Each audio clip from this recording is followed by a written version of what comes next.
Hi, folks. I wanted to give you some overview of the syllabus. You can read it through. If you want to listen to me talk for a few minutes about some of the details, that's what I'm going to do next. So sometimes it just kind of helps to hear as well as read.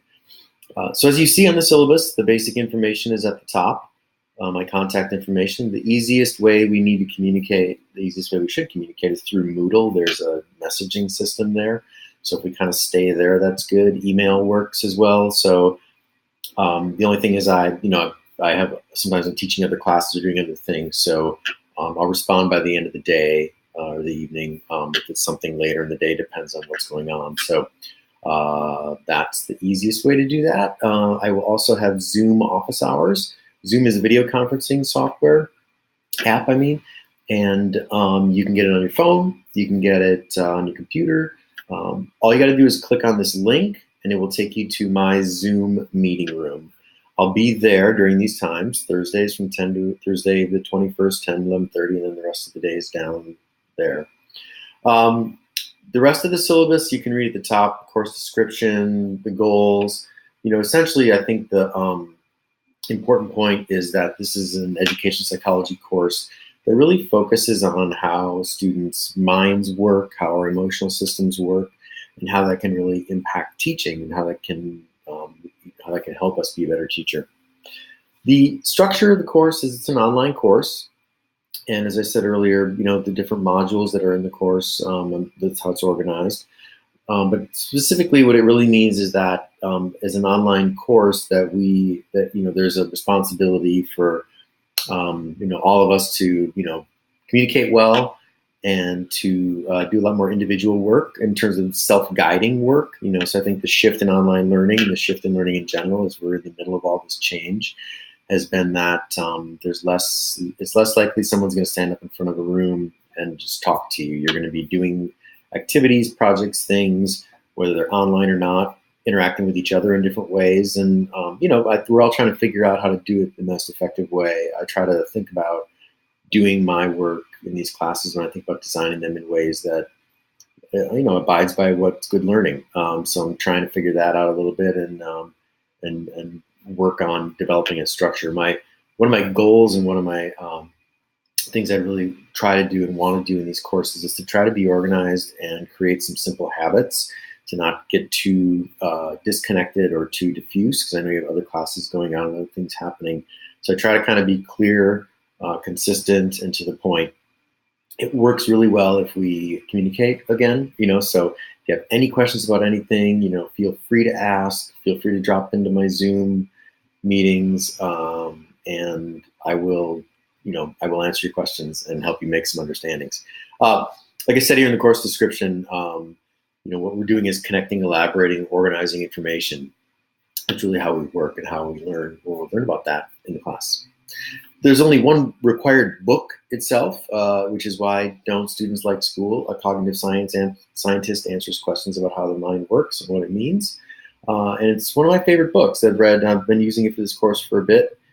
And I find it really effective because I think it gives a nice, solid foundation of research and understanding, which is kind of what it's really about. It also has sections of it based on classroom implications. So knowing this is how we think and learn and do things, how should we be designing classrooms and learning activities around that? So we'll get to that in modules 2, 3, and 4. So that's next week. But just the schedule overview, the way I've got the syllabus ordered is modules 1, 2, 3, and 4, and they're all organized by an essential question. And so if we look at, the first one is, that I talked about earlier, is really about mental health. There's 2 assessments attached to this one that are in Moodle that you see. One is a gratitude letter that you'll write, and one is a school board social emotional learning proposal. And what that means is you're going to, as you see in the description when you look at it, you're going to research, find, and select a social emotional learning program that's been built by companies, foundations, etc. So one of the things that's happened with, just as you teach science curriculum or any other curriculum, math curriculum, there's curriculum out there to support the social emotional learning needs of kids.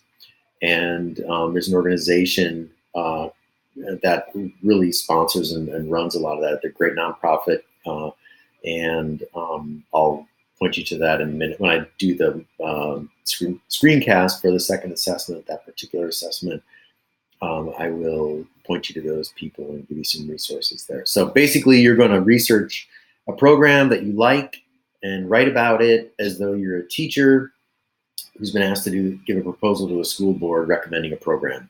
The details are in the project description.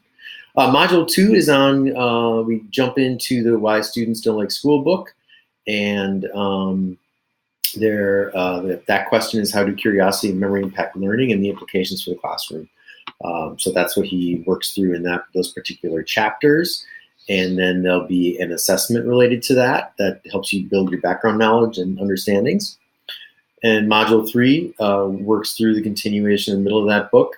And how do we learn facts and develop understandings, and what are the implications? And so we talk a little bit about how that happens in your brain, what's going on in your mind, and again, what do we do as teachers thinking about those things? So there's an application piece that's really critical. So again, as I've said earlier to you, and I will continue to say, you're going to be teaching, and so what you want to be able to do is really think about what you're reading and understanding, and think to yourself about, how is this going to impact my teaching? How does this help me understand kids, etc.? And make those connections to other courses and other work that you're doing. So that's important.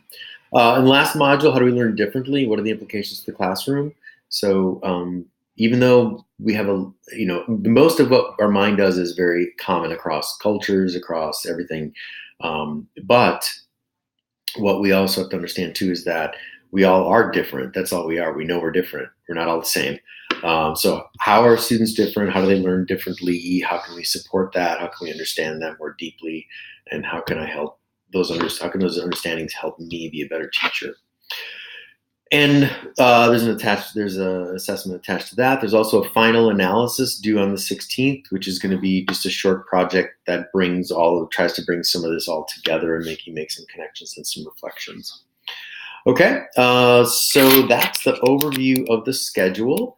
The rest of the syllabus is the assessment schedule. So if you look here, you'll see that all the assessments, even though they're listed above, I put them here just so you can see them in one spot. And part of coordinating all your classes is getting everything organized. And so this is when they're due, and this is what they are. And every Moodle entry, when I do a module, will have the assessments right there, the descriptions, the links, how to turn them in.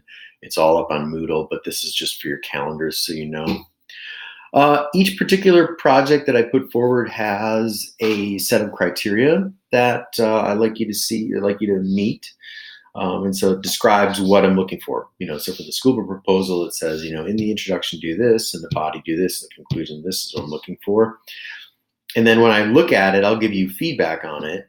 And then I will assess it as either exceeding, meeting, or not meeting the requirements for the project, and give you that feedback. And if you like to submit anything, resubmit it for a change grade. So if you get a met on something, I'll describe why I think it was met and what you could, what's sort of missing, or what it would need to be an exceed. And if you want to make those changes and run around and turn it back in, I can make those changes too. Each thing has a point. Each assignment has a point, amount assessed to it or given to it. And so we have 6 assessments. If you get 3 points on each one, that's 18. So essentially, to get an A in the class, to earn an A in the class, you would need to, at a minimum, get 4 projects that exceed, 2 projects that meet. Okay, and then you can do the math from there down.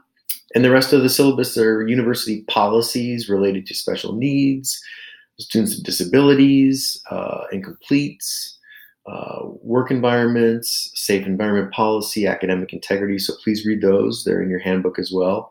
And that's my overview of the syllabus. So give it a good read. And again, we'll go step by step. So I know there's a lot there. I just take it module by module, and I think it's the easiest thing to do. But please let me know if you have any questions. Thanks.